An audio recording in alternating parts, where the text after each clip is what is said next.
you're born, the son of a king. Black hands painted your childhood gold. An African country lay soil for your roots to grow. A budding black flower in an all-black garden. Ubiquitous obsidian is all you knew. Having been raised in such a world as this, never had you seen the shade of your skin as less than, even after the birth of a new life beneath a white light. America. Yesterday, I lost the country. Okay, look, I was in a hurry. I didn't notice when it fell from me like a broken branch from a forgetful tree. Please, if anyone passes by or stumbles across home, no one leaves home unless home is the mouth of a shark. You only run for the border when the whole country is running as well, breath bloody in your throat. You only leave home when home won't let you stay. A young girl came to be in a dream. A destined mother manifested her into existence, reached towards the sky, picked out the right stars, stripped and braided her hair, and pieced her together, stitch by stitch. The young girl was a mother's dream. Partially.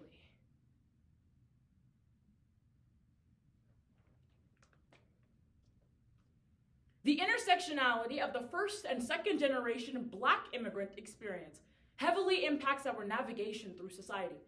Trinidadian American editor and journalist Keisha Williams explains, it's easy for second generation immigrants to embrace our heritage and Black identities, but struggle when parents fail to understand the societal nuances of what it means to be Black in America. Growing up as the African American child of two African immigrants, I was raised without fear of the United States and told to pursue every opportunity made available to me here.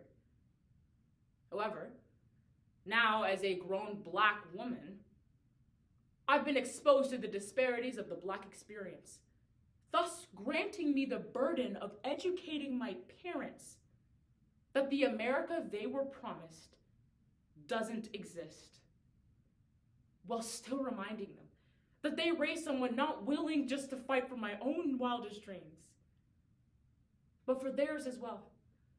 So through the poetries, Lessons on Being an African Immigrant by Mwende Katwiwa, Home by Warson Shire, I Was in a Hurry by Dunya Mikhail, Reflections by Makeda Yazalalola, and Gatswiri's Dream by Eva and Droge. Just through the sharing of our stories that we gain understanding. So here's my own. A program for my mom. Lessons on Being an African Immigrant in America. 1. Lose your accent. Yeah, people will make fun of the African girl, but nobody fucks with the Black girls. 2. Don't stare at white people.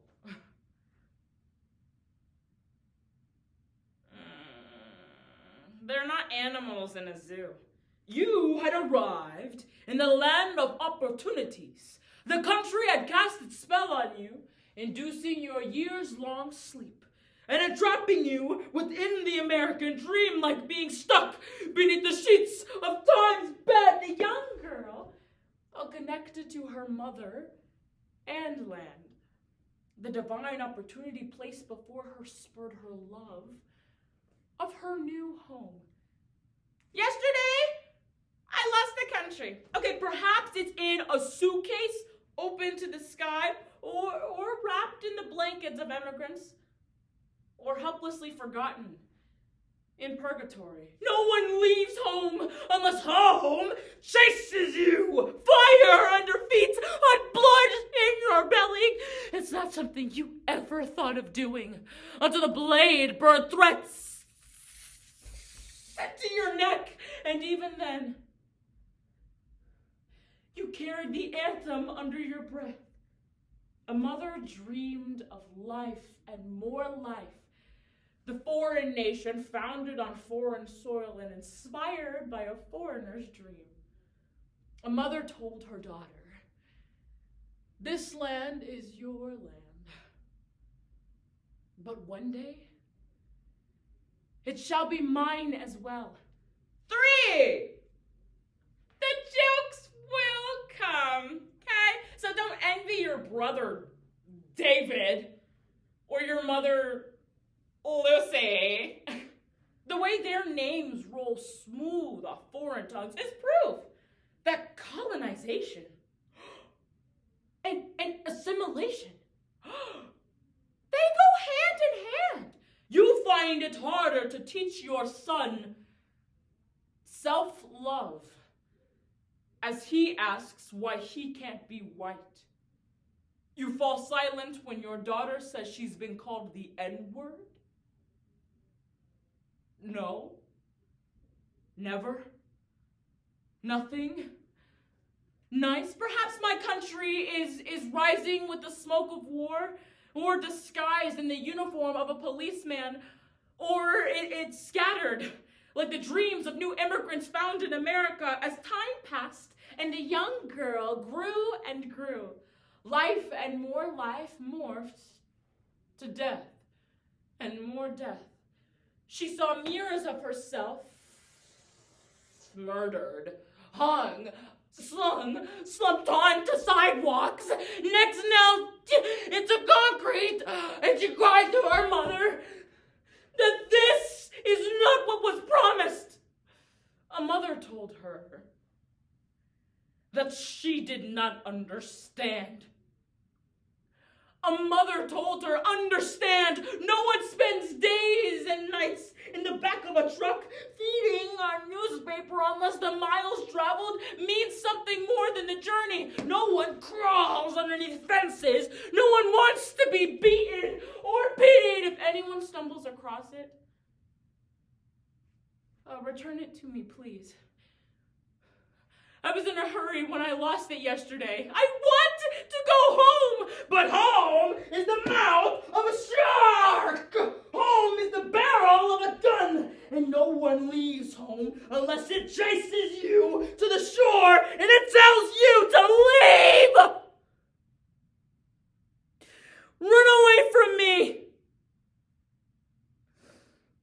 I don't know what I've become, but I know anywhere is safer than here. She did not understand. A mother told her that she was just doing her job. A mother told her that everyone makes mistakes. The mistake the young girl said was coming here. The mistake the young girl said was planting a seed into this soulless soil. The mistake the young girl said was misinterpreting a lie as a dream. A mother paused,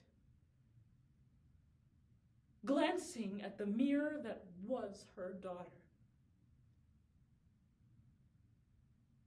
And for the first time, found it reflecting her as well.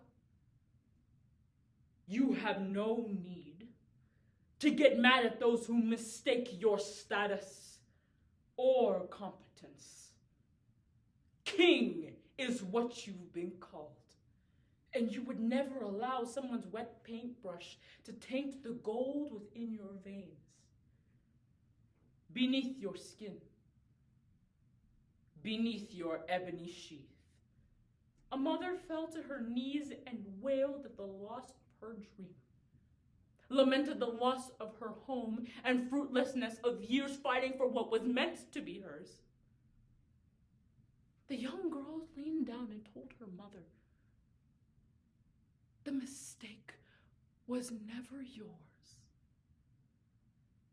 She leaned back, reached towards the sky, picked out the right stars, stripped and braided her mother's hair, and then whispered of a new dream.